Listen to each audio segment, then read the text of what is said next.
His voice was the first thing I fell in love with. Deep and warm, with a slight rasp that made everything he said sound intimate and genuine. We'd talk for hours on Discord voice calls, about art, about life, about the dreams we'd stopped admitting to other people. His voice made me feel safe, understood, seen in ways I hadn't felt in years. I didn't know it was artificial, generated by software. A digital phantom designed to make me trust him. My name is Jennifer Walsh, and in January 2022, I was 34 years old, working as a graphic designer in Portland, and desperately lonely in ways I didn't want to admit. I joined a Discord server for creative professionals, designers, photographers, writers, artists, looking for community and collaboration. What I found was Marcus Reed. Or rather, what I found was the person pretending to be Marcus Reed. He was a moderator on the server, active and helpful, always ready with advice or encouragement.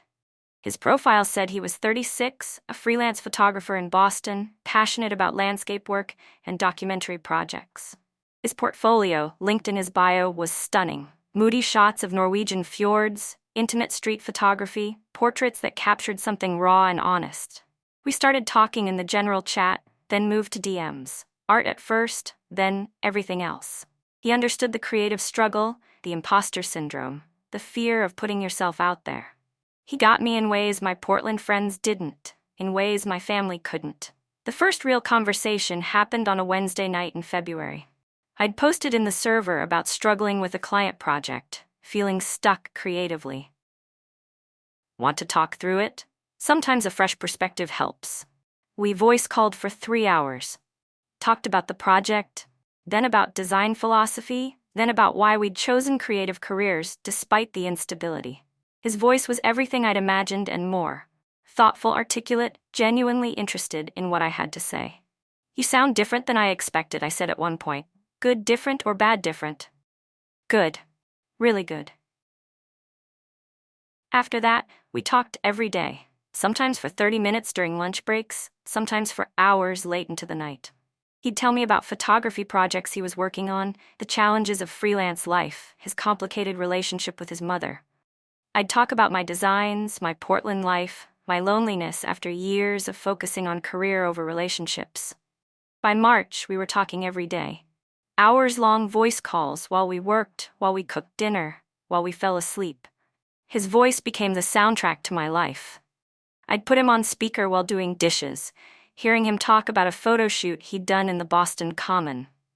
He'd stay on the line while I worked late on client projects, offering encouragement and bad jokes to keep me going.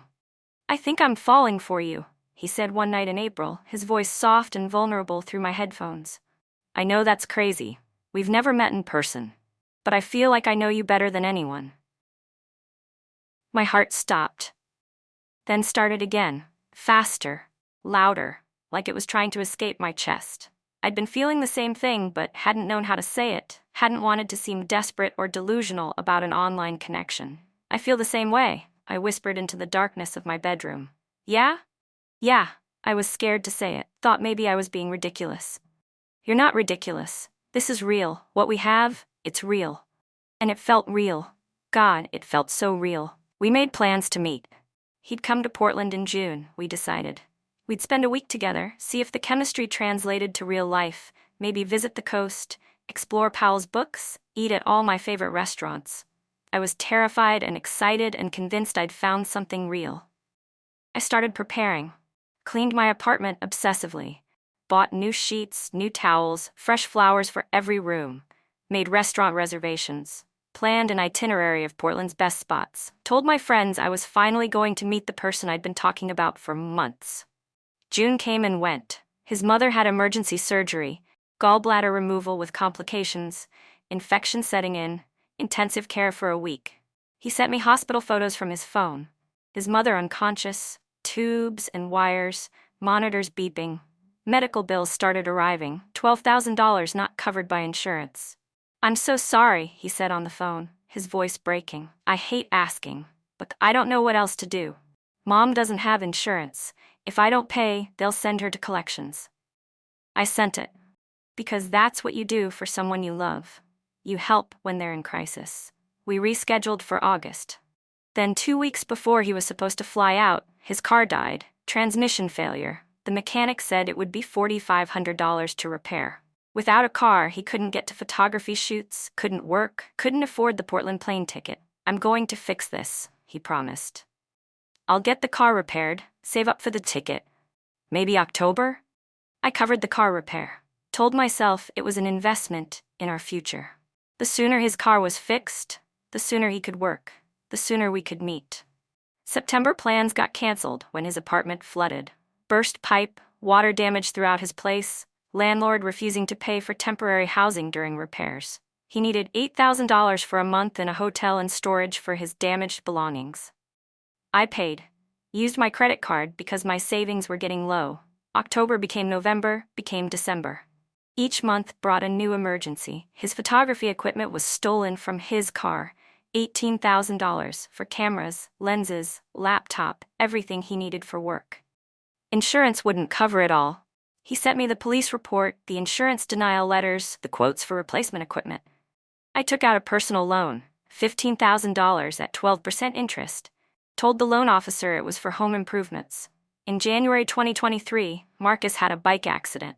Hit by a car while commuting to a shoot, broken ribs, concussion, $14,500 in emergency room bills, and follow-up care. He sent me photos from the hospital, bandages, bruises, x-ray images. By then I'd taken out a second loan. $20,000. My credit score was dropping, but I told myself it was temporary. Once Marcus recovered, once we finally met, we'd figure out the finances together. Over 2 years, the pattern repeated endlessly. Each emergency felt legitimate because he'd provide documentation, hospital bracelets, police reports, insurance denials, invoices and receipts. His voice would sound devastated and ashamed, hating that he had to ask for help, promising to pay me back as soon as things stabilized. I'll pay you back, he'd promise, as soon as things stabilize. I know. It's okay. We're partners. This is what partners do. By March 2024, I'd sent Marcus $67,000 over 2 years. My savings were gone. I'd taken out 2 personal loans, one for $15,000, one for $20,000. I'd borrowed $8,000 from my parents, telling them it was for home repairs. I'd borrowed $6,000 from my sister Maya, claiming I needed it for medical expenses. I couldn't afford rent. I was eating ramen and stealing coffee from work. My credit card debt was crushing me. But it was temporary, I told myself. Marcus and I would meet soon, and we'd build a life together, and the money wouldn't matter, because we'd have each other. We still hadn't met. 2 years of voice calls and messages and plans that always fell through at the last minute. His camera was still broken. He'd been saving for a new one but kept having emergencies.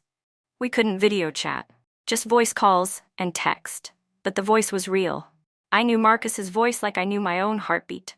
The way he laughed, the way he said my name, the way his voice got soft when he talked about his feelings. You can't fake that level of intimacy. Except you can, with the right software. My sister Maya confronted me in April 2024. We were having coffee at a cafe near my apartment, and she'd been watching me struggle for months. Watching me get thinner, more stressed, more withdrawn. "This Marcus thing," she said carefully. "Have you guys actually met yet?" "Not yet, but soon." "You've been saying that for 2 years, Jen. He's had a lot of bad luck. His mom's health, the apartment flooding, the accident. Have you video chatted, seen him on camera at all?" "His camera's broken. He's saving for a new one." Maya set down her coffee cup. "I'm worried about you. The money you borrowed, I'll pay you back." "That's not what I'm worried about." She pulled out her phone, showed me something she'd searched. Romance scams are really common online. People create fake identities, build relationships, then ask for money during emergencies. My face got hot. Marcus isn't scamming me. We've been together for 2 years. I know his voice, his personality, his life. You can't fake that. Just, will you do something for me? Let me hire someone to verify his identity. If everything's real, great. If not, you deserve to know. I should have said no, should have defended Marcus, trusted what we had. But a small voice in my head, the one I'd been ignoring for months, whispered that something wasn't right. "Okay," I said, "but you're wasting your money." Maya hired a private investigator named Derek Chen, specialized in digital investigations, online fraud, catfishing cases. I gave him Marcus's Discord username, his phone number, the links to his portfolio. Derek called me 2 weeks later. We need to meet. In person. Bring your sister. The three of us sat in Derek's office in downtown Portland. Glass walls, modern furniture, the kind of professional space that made bad news feel worse somehow. Marcus Reed doesn't exist, Derek said without preamble. The words didn't make sense. That's not possible. The photos he's been using are stolen from a photographer named Erik Johansson. Norwegian guy, posts his work on Instagram. Someone downloaded his portfolio and created a fake identity. Derek showed me Erik's Instagram. The same photos Marcus had shown me. The same fjords, the same street photography, the same portraits. All posted years before Marcus and I had met. No, Marcus is a photographer. These are his photos. The real photographer's work was stolen. The person you've been talking to isn't Marcus Reed, isn't 36, isn't in Boston, isn't a photographer. My hands were shaking, but I've talked to him. Hours of voice calls, I know his voice. Derek pulled up something on his laptop. Voice synthesis technology, AI-powered. You can create realistic human voices, control tone and emotion, make them say anything. It's sophisticated, but it's software. He played a sample. A voice saying, "Hi Jennifer, I miss you." It sounded exactly like Marcus. That's him, I said. That's a program I just created using freely available software. Took me 15 minutes. The room started spinning. 2 years. $67,000. Hundreds of hours of voice calls. The person I'd fallen in love with, the voice I'd trusted, the relationship I'd believed was real. The person behind this, Derek continued, is a 19-year-old named Brandon Torres. Lives in Orlando with his parents, college dropout, and you're not his only victim. Derek showed me the evidence. Brandon Torres's laptop, seized through a warrant after Derek had filed a detailed fraud report with the FBI's cyber division. The laptop was a roadmap of calculated exploitation. Folders for 7 different women. Each folder meticulously organized with subfolders, backstory, emergency scripts, payment tracking, photos, voice samples. My folder was the largest. Jennifer, $67,000. Graphic designer, Portland, age 34, lonely, trusts easily, responds best to medical emergencies and family crises. The backstory document read like a character sheet for a video game. Marcus Reed, 36, freelance photographer, Boston, complicated relationship with mother, use for sympathy emergency funds, no siblings, loves landscape photography, struggled with depression in 20s, creates vulnerability, relatability, owns old car, excuse for transportation emergencies. The emergency scripts were numbered and dated, showing a 2-year timeline of planned exploitation. Emergency 3, June 2022, mother gallbladder surgery. Send hospital photos, use stock medical images, request $12,000, express shame and gratitude, promise repayment. Emergency 7, January 2023, bike accident, send ER photos, use injury images from database, request $14,500. Play up pain and recovery struggle. Delay meeting plans due to injuries. Future Emergency 12, May 2024, photography workshop opportunity in California. Request $9,000 for registration and travel. Use as excuse to finally meet if needed to maintain relationship. Each script included emotional beats to hit, specific phrases that had tested well with me, reminders about my vulnerabilities and triggers. Payment tracking spreadsheets showed every dollar I'd sent, categorized and color-coded. Green for successfully collected. Red for requested but declined. Yellow for future potential. The voice samples made my stomach turn. Brandon had created dozens of AI-generated voice clips, testing different tones and emotional ranges. I love you, Jennifer, in 12 different inflections. I'm sorry I have to ask for this with varying levels of shame and desperation. You're the only person I can talk to about this. Calibrated for maximum emotional impact. He'd literally A/B tested which version of Marcus's voice would make me most likely to send money. The stolen photos went beyond Erik Johansson's portfolio. Brandon had curated hundreds of images from multiple photographers' Instagram accounts, creating a comprehensive visual library for Marcus. Photos at coffee shops, hiking trails, family gatherings, stolen from strangers' accounts, even hospital waiting rooms and medical facilities. Everything I'd seen, everything that made Marcus feel real, was stolen and repurposed for deception. But the messages were what broke me completely. Brandon to his friend Chris, March 2022. Just started a new one. Jennifer, 34, graphic designer. She's lonely AF. Been single for 3 years. This is going to be easy money. Brandon to Chris, August 2022. $31 so far from Jennifer. These creative community women are the best. They're empathetic and trusting. They actually care about people. Makes them perfect targets. Lol. Brandon to Chris, December 2023. Jennifer's good for another $10 at least. Her credit's maxed, but she's got family she'll borrow from. Just need to pace the emergencies so she doesn't get suspicious. Chris to Brandon. Dude, you're a genius. How do you keep track of all of them? Spreadsheets, bro. Treat it like a business. Track everything. Know your customers. These lonely women online are so desperate for connection they'll believe anything. I sat in Derek's office and cried. Not quiet tears. Loud, ugly sobbing that I couldn't control. Couldn't stop. Couldn't care about controlling. Maya held me while I broke apart, while every memory of the past 2 years shattered and reformed into something ugly and artificial. 2 years of my life. $67,000. Hundreds of hours of conversations with someone who didn't exist. I'd fallen in love with a voice generator and a stolen face and a 19-year-old's carefully scripted lies. I confronted Marcus that night. Sent him everything Derek had found. The stolen photos, the evidence of Brandon Torres, the other victims. I know who you really are. The FBI has been contacted. If you're smart, you'll turn yourself in. The account went dark immediately. Marcus Reed's profile deleted. 2 years of messages gone.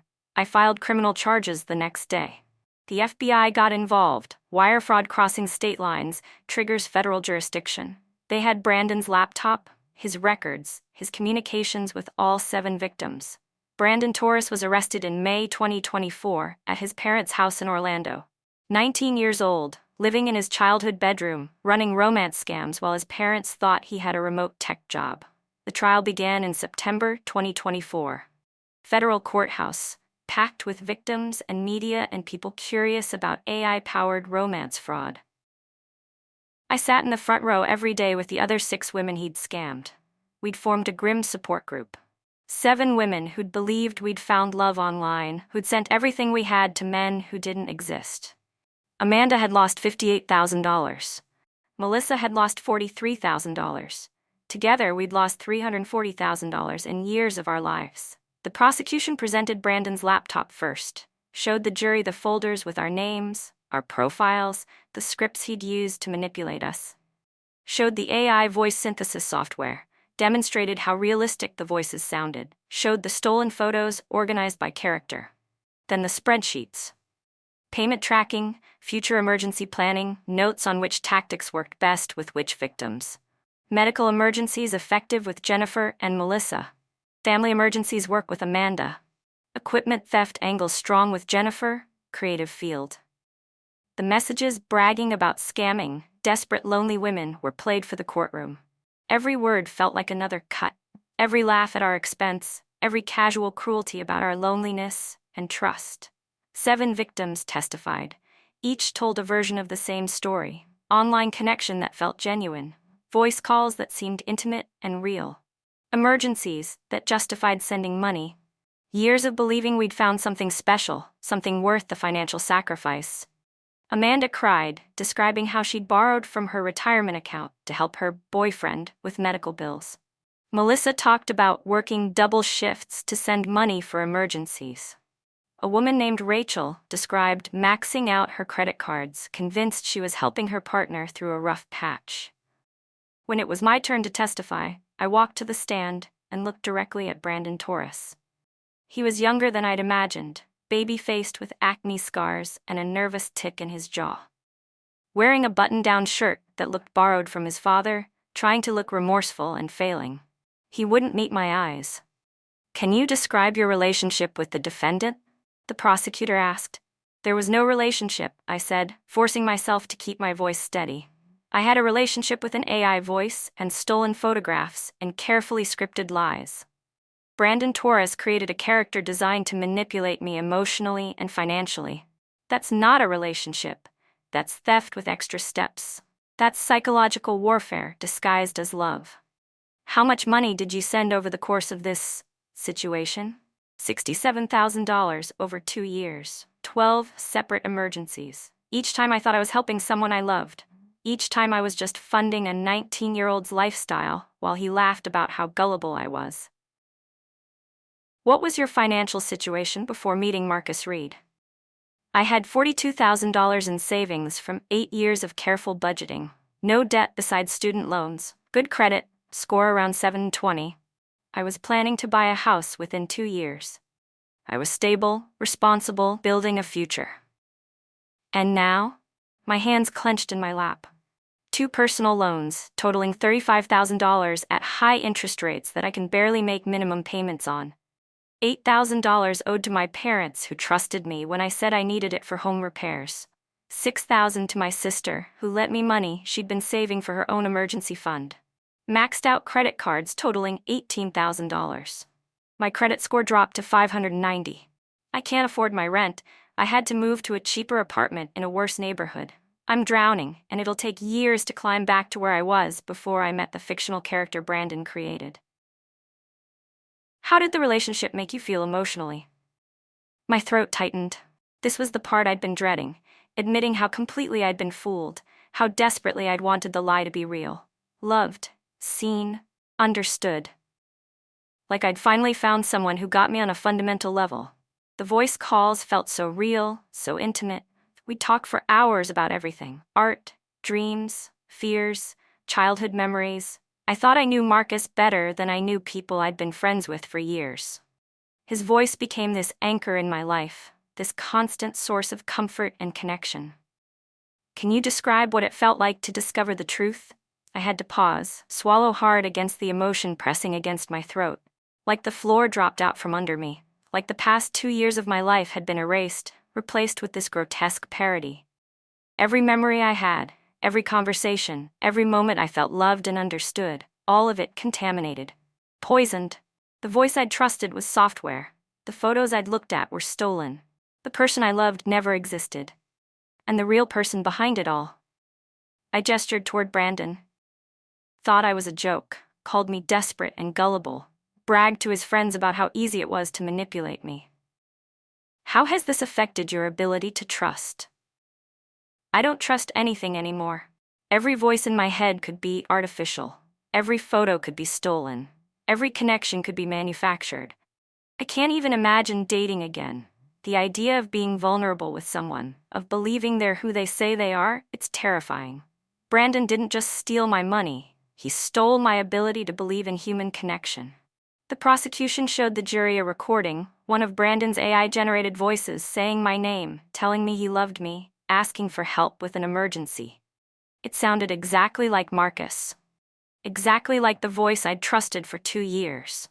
Then they showed the software interface where Brandon had generated it. A few clicks, some text input, and the voice appeared. No emotion behind it. No person. Just code creating sounds designed to manipulate. Brandon's defense was that he was young and made mistakes. That he'd planned to pay everyone back eventually. That the relationships had been real, even if his identity wasn't. But the prosecution destroyed that argument. Pointed to the spreadsheets tracking payments and planning future scams. The messages laughing about desperate, lonely women.